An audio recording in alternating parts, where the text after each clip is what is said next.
سر abrogation principal بھی ہے، وہ قرآن سمجھنے کے لیے اکثر لوگ کہتے ہیں کہ جو بعد میں آیات آئی ہیں اگر وہاں کہیں تضاد نظر آتا ہے تو وہ پرانی والی کو ایبروگیٹ کر دیتا ہے، پرانی والی ڈیلیٹ ہو جاتی ہے. بٹ بہت سارے جورسٹ ہیں جو کہتے ہیں کہ اللہ کو پتہ تھا کہ بعد میں یہ آنے والی ہے، تو وہ کیوں ایسی کوئی آیات دیں گے جو بعد میں انہوں نے نگیٹ کرنی ہے یا ایبروگیٹ کرنی ہے. تو وہ کہتے ہیں ایبروگیشن پرنسپل غلط ہے. یہ جورسپروڈنس میں ڈیبیٹ ہے، آپ کی کیا رائے ہے اس کے اوپر؟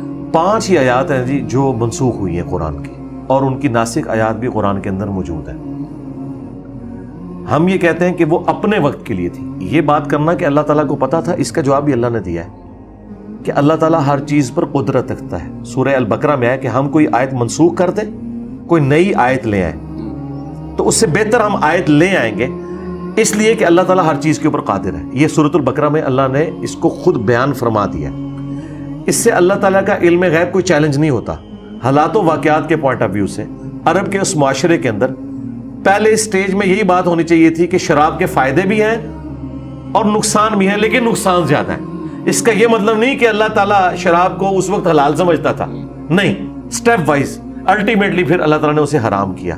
تو ان آیات کا کیا جواب دیں گے؟ اسی طریقے سے اللہ تعالیٰ نے پہلے وصیت کرنا فرض کیا سورۃ البقرہ میں، اور بعد میں سورہ النساء میں اللہ تعالیٰ نے وراثت کی خود ڈویژن کر کے بتا دی کہ اس طریقے سے وراثت آٹومیٹیکلی ہوگی، اب وصیت کی ضرورت نہیں رہی. اسی طریقے سے پہلے حکم یہ نازل ہوا تھا سورہ النساء کے اندر کہ اگر کوئی عورت بدکاری کرتی ہے تو اسے اپنے گھر میں ہی رکھو یہاں تک کہ اس کی موت آ جائے. یعنی قید کر کے نہیں، یعنی مراد یہ کہ اسے یہ ایک یہاں پھر ساتھ ہی اللہ نے فرمایا یا پھر اللہ تعالیٰ اس کے لیے کوئی حکم نازل کر دے، اور وہ حکم بعد میں پھر سورہ نور میں نازل ہو گیا 100 کوڑوں کی سزا. تو ناسخ و منسوخ قرآن میں ہے، احادیث میں بھی ہے، بخاری مسلم کے اندر موجود ہے. نبی علیہ السلام نے ایک زمانہ تھا آپ آگ میں پکی ہوئی چیز کھانے کے بعد وضو ریپیٹ کرتے تھے. پھر آپ نے فتح مکہ کے موقع پر ایک ہی وضو سے کئی نمازیں پڑھی، اور پھر آپ نے اس میں کھانا بھی کھایا، آگ پہ پکی ہوئی چیز کھائی، اور اپنے وضو کا اعادہ نہیں کیا. اور صحابہ کے پوچھنے پہ فرمایا کہ اب اس کا ناسخ حکم یہ ہے.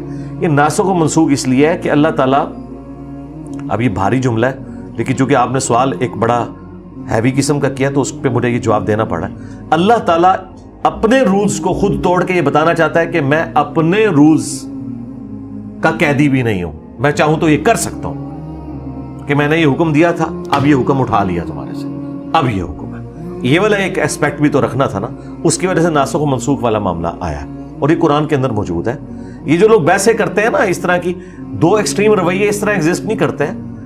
یہ جو لوگ ناسخ و منسوخ کی آڑ لے کر لوگوں کو قرآن سے دور کرتے ہیں، تو دوسرا طبقہ کہتا ہے کہ یہ جو کہ قرآن سے دور کر رہے ہیں لہٰذا ہم کیٹاگوریکل ڈینائی شروع کر دیں، نہیں ایسی کوئی بات نہیں ہے، اور پھر اس کی وہ تعویل بھی بیان کر لیتے ہیں. وہ جو تعویل بیان کر رہے ہیں اینڈ رزلٹ وہی ہے جو وہ کہہ رہے ہیں. جس طرح اللہ تعالیٰ نے فرمایا کہ سورہ الانفال کے اندر کہ ایک مسلمان 10 کافروں کے اوپر بھاری ہے، پھر ساتھ ہی آیا کہ لیکن اب اللہ نے تمہاری کمزوری جانچ لی ہے.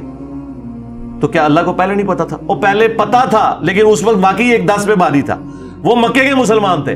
جب مدینے میں لوگ جوگ در جوگ اسلام میں داخل ہوئے تو ریشو پروپورشن پھر گر گیا. اس لیول کے تو نہیں تھے جن کی تربیت نبی علیہ السلام نے کی ہوئی تھی. تو جب اوور آل تعداد آپ کی زیادہ ہو تو ریشو پروپورشن خود بخود گر جاتا ہے. یہ نیچرل چیز ہے. جب آپ کی آبادی بڑھے گی تو پڑھے لکھے لوگوں کی تعداد جو ہے اس ریشو پروپورشن سے تو نہیں بڑھ رہی. آج جو پی ایچ ڈیز ہیں، جس طریقے سے آپ کی آبادی بڑھ رہی ہے، آپ کہیں گے اتنے % پی ایچ ڈی ہیں، ہو سکتا ہے 10 سال بعد وہ پرسنٹیج گر جائے. حالانکہ پی ایچ ڈی زیادہ ہوں گے کوانٹٹی میں، لیکن ریشو پروپورشن گر جائے گی. پھر اللہ نے فرمایا اب اللہ نے تمہاری کمزوری جانچ لی ہے، اب ایک مسلمان 2 کے اوپر بھاری ہے. ٹھیک ہے، 1-2 کی نسبت آ گئی 1-10 سے. تو اب یہ بھی ناسخ و منسوخ ہے، لیکن اپنے اپنے وقت میں دونوں باتیں درست تھیں. تو لہٰذا وہ جو انٹرپریٹیشن کر رہے ہیں وہ بھی جزوی طور پر درست ہے کہ مختلف اوقات کے لیے احکامات تھے. لیکن اس کے بعد اگر کوئی شخص یہ رزلٹ نکالتا ہے کہ آج علماء یہ ڈیفائن کریں گے کہ قرآن و حدیث کو بھی ہم بدل کے کوئی اور نئی چیز بتائیں گے، تو وہ غلط ہوگی. سر اس میں بیسک رولز وہی رہیں گے.